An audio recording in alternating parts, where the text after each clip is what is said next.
It's time for another edition of Saturday with Seniors, brought to you by FCCB's local offices in Wellsboro, Mansfield, and Blossburg. And today we have a very special guest. This was actually recorded 4 years ago, back when Oddie Scranton was 100 years old on his birthday.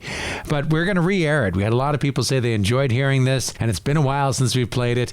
Oddie Scranton is Tioga County's oldest living veteran, and we wish him the best. Here we go with our interview on Oddie Scranton's 100th birthday back 3.5 years ago. And I am honored by our guest here at KC101, Alan Scranton. You may know him as Oddie. His 100th birthday today. Grew up in Wellsboro, a Bronze Star World War II recipient. And boy, Alan, I got so many things I want to ask you about. But let me ask you about your childhood. You grew up in Wellsboro. What was it like growing up in Wellsboro? Well, I say Wellsboro. I was born in Asaph. I was born down there in a little old brown shack. My mother was there, and my dad was a lumberman, and he traveled to Virginia to do lumbering at this time. And they had an epidemic of pneumonia. He got at that, and he passed away down there. So this left my mother with 3 children. And we moved to, well, we call it Dutch Hill. You know where Dutch Hill? A couple miles west of Wellsboro towards the airport, yeah. Well, you're pretty interested. I mean, you know the area pretty well. We lived on Dutch Hill with my grandpa and grandma. We grew up there. My mother remarried. My dad, Harry Bowen, he was a telephone electrician on Bell Telephone. So we bought a home there in Wellsboro on Bedine Street.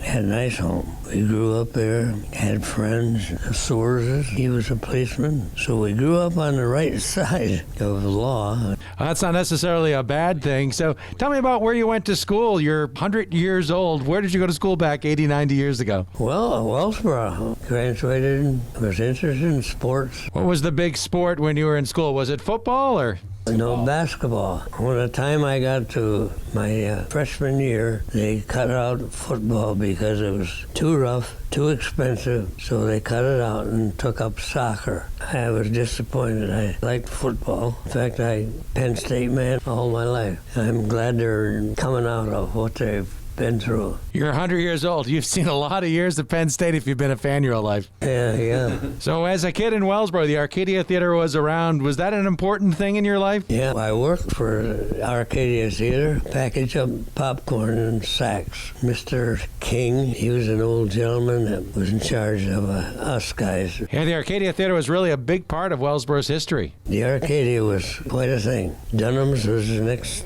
in line, and he had a couple kids, Jimmy and John, and a couple more.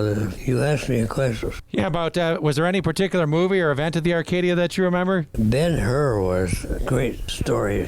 We liked that. Ben-Hur was shown there. I couldn't get over that. We had real music down front. Wow, you're like a living history book. This is fascinating. I just grew up there. Basketball I was captain, not being a braggadocious person, but a captain of basketball. All these areas around here, Westfield, Gilton, Mansfield, Blossburg, we all played them all. Growing up now as a kid is so different than when you were growing up. I mean, you had no TV back then. There wasn't even sound in the movie theater when you first started going there. You got your information from the newspaper, basically. Yeah. I got to go out here and get a battery because it just told me that my battery was, I'm having a hard time deciphering you. You just hang on. We got Alan Scranton joining us here on KC101. Just replaced his battery in his hearing aid so he could hear a little better. And Alan, actually, Oddie, right, is what most people know you as? Yeah, that's good enough. It's good enough. I've been called worse than that, but... Well, today, Tuesday, February 6th, is your birthday, and a very special birthday,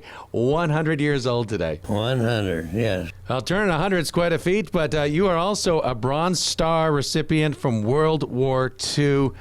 Wow. Tell me a little bit of your story behind that. Well, yes, I'll tell you a little bit about it, but I don't want to remember too much about it. I lost a lot of friends. And there's a couple of them there that my sergeant and corporal there. For those listening on the radio, he's showing me some pictures that he has, very proud of, from World War II. And actually, if you want to see these photos, we got some pictures of them up on our Facebook page, Hometown Country Radio Station. So tell me about these people. They were my right-hand buddies there. That was in the battle of over in Germany, the invasion. We went together, fought together, saved one another's lives many, many times. And it had to happen. Those two guys made it, and I was on a suicide mission when this happened.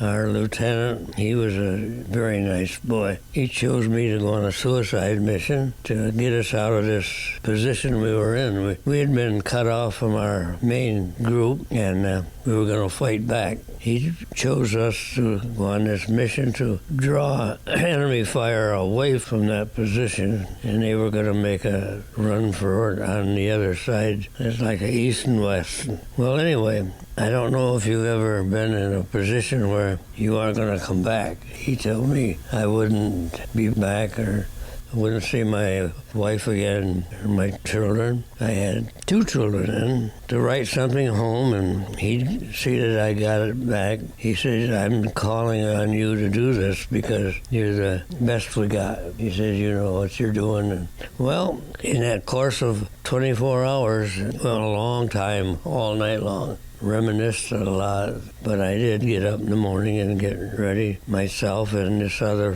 boy. He was a carpenter at trade. He came up, got up to my dugout, foxhole, and he didn't say, are you ready? I said, no, I'm not ready. But, are you ready? And he says, no. But he said, we gotta go. I said, yep, we gotta go. And we went up to the lieutenant's foxhole, and he gave us orders what to do. Draw enemy fire by bandoliers, hand grenades, to sound as if we had a number 1 army ahead of us. But we didn't know we only had 2 guys. So you and one other guy had the job of sounding like an entire army to fool them? We went out through this position. Well, anyway, I got way ahead of my time. During this time, thank the Lord for, I said, I will give up drinking if you get me out of this. And nothing happened. Next day I'd give up smoking. Next day cursing. Nothing ever happened. And then I started to say, well, there isn't any God. He's not answering. Well, the day come for when my other buddy and I started out,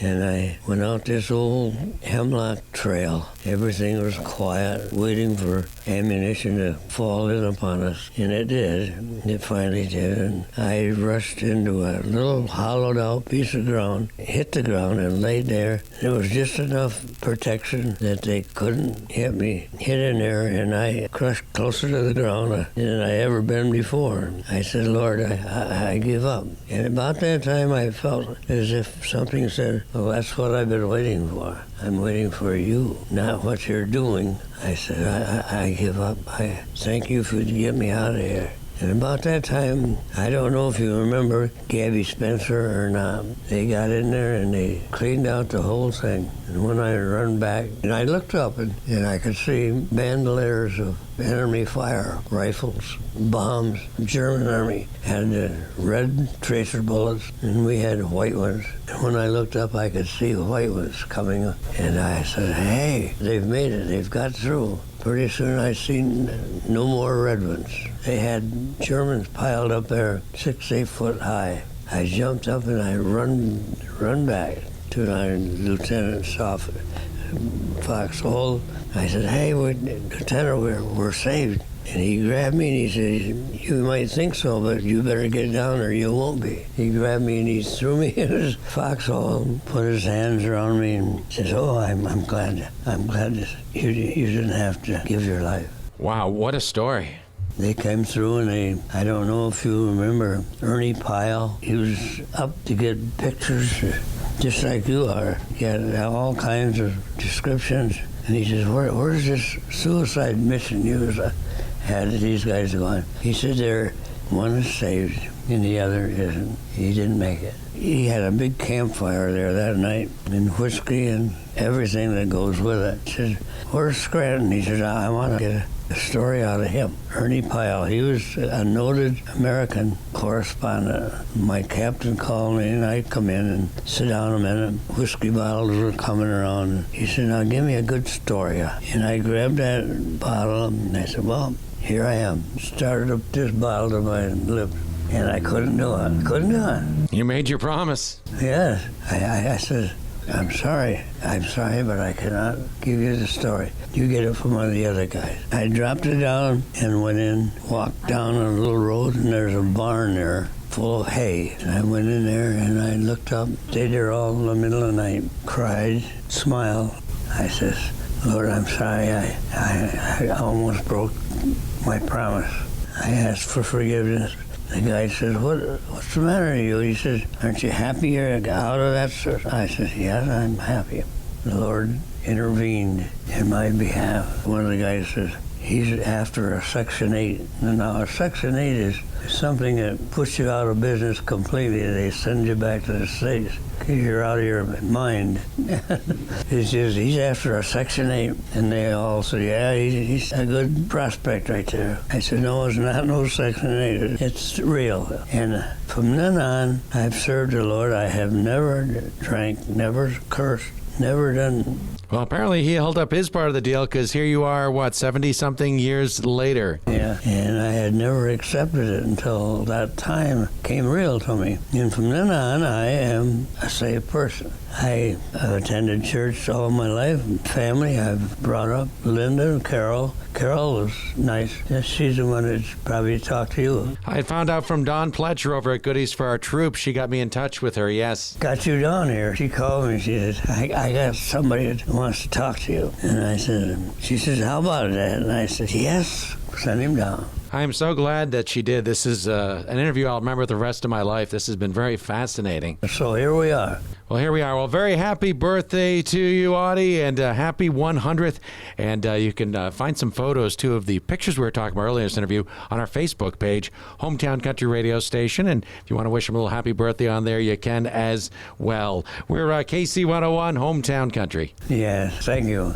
You've been listening to Saturdays with Seniors, brought to you by FCCB's local offices in Wellsboro, Mansfield, and Blossburg. The interview that you heard was recorded a few years ago on Oddie Scranton's 100th birthday. We're KC 101, and each Saturday morning, tune in at 10 a.m. for Saturday with Seniors, again brought to you by the local branches of FCCB, serving our community for over 150 years. If you missed any of the episodes, you can hear them online. Go to our YouTube channel, which you can get to easily through our website, KC101FM.